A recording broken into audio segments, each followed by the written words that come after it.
Have you ever wondered what secrets lie buried right beneath your town? I'm not talking about old pipes or forgotten subway tunnels. I'm talking about something much, much darker. Today, we're diving into the chilling story of Oakhaven, a town that looked perfectly normal on the surface, but was hiding a terrifying secret underground. This isn't just a story about an old bunker. It is about a discovery that shattered a community's perception of its own history and made residents question everything they thought they knew. So, grab your flashlights, because we're going deep into the shadows of Oakhaven. It all started with a sinkhole, not a massive one, just a strange depression that appeared overnight in the town square's oldest park.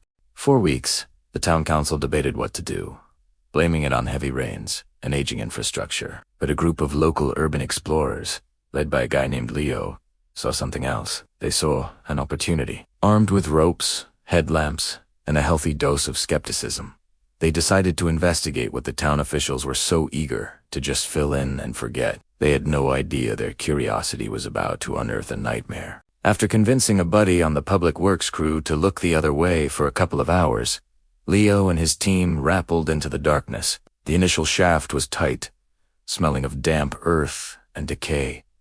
But then their feet hit something solid, not rock, but cold, hard metal, a floor.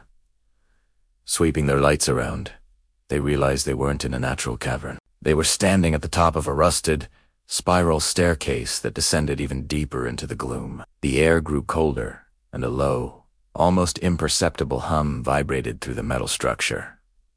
This was no sinkhole. This was an entrance. As they descended, the narrow staircase opened into a massive, concrete chamber. It was a bunker, but unlike any military installation they had ever seen.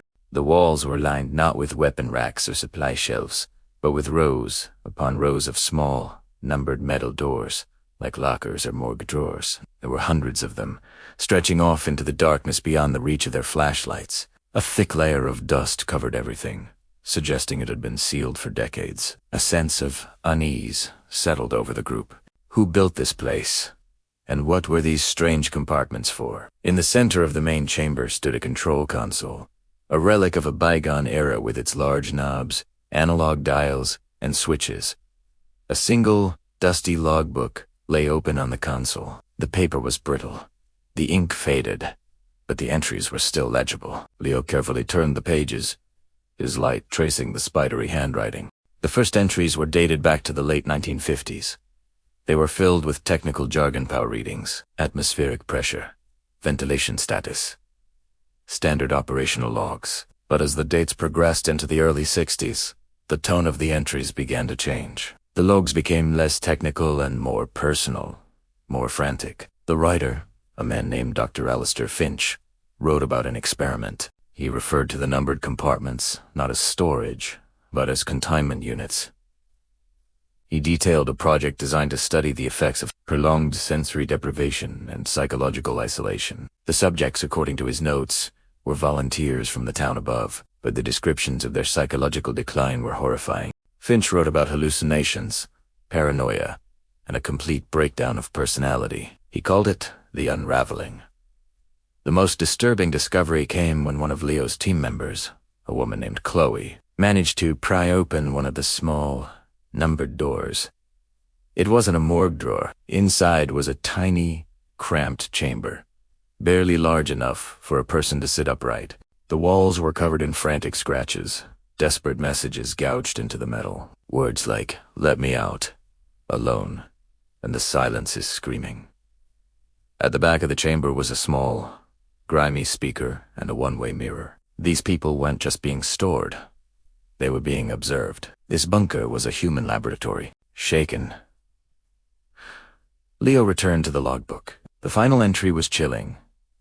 Dr. Finch wrote of a containment breach. He didn't describe a physical escape, but a psychological one. He claimed the collective madness of his subjects had somehow coalesced, creating a psychic echo that was now affecting him. His last words were scrawled in nearly illegible. "The walls can't hold the silence. It's inside me now. It's inside the town. We never left the bunker. The whole town is the bunker." Then, the entries just stopped. The team realized the low hum they'd been hearing wasn't machinery. It felt more like a presence. They had to get out. As they scrambled back toward the spiral staircase, a series of metallic clicks echoed through the chamber. One by one, the small doors to the containment units began to creak open on their own. They didn't see anyone, but they felt it, a wave of profound dread and despair that washed over them, threatening to swallow them whole. It was the unraveling Finch had written about. The accumulated misery of this place, trapped for decades, was finally being released. They climbed faster, fueled by pure adrenaline, not daring to look back at the empty, open chambers. When they finally emerged into the cool night air, the world felt different. The familiar town of Oakhaven now seemed alien. The friendly streetlights cast long, menacing shadows. The quiet suburban homes looked like silent tombs. Had Dr. Finch's madness truly seeped into the town itself? Or had their discovery simply opened their eyes to a darkness that was always there, lurking just beneath the surface? The sinkhole was filled the next day,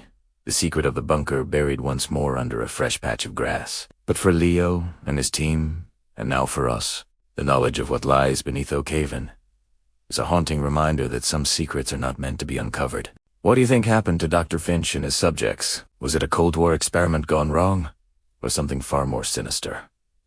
Let me know your theories down in the comments. The story of Oakhaven serves as a chilling warning about the secrets we bury, both literally and figuratively. Thanks for joining me on this descent into the dark. If you enjoyed this story, be sure to hit that like button and subscribe for more explorations into the unknown. Stay curious and maybe think twice before digging in your own backyard.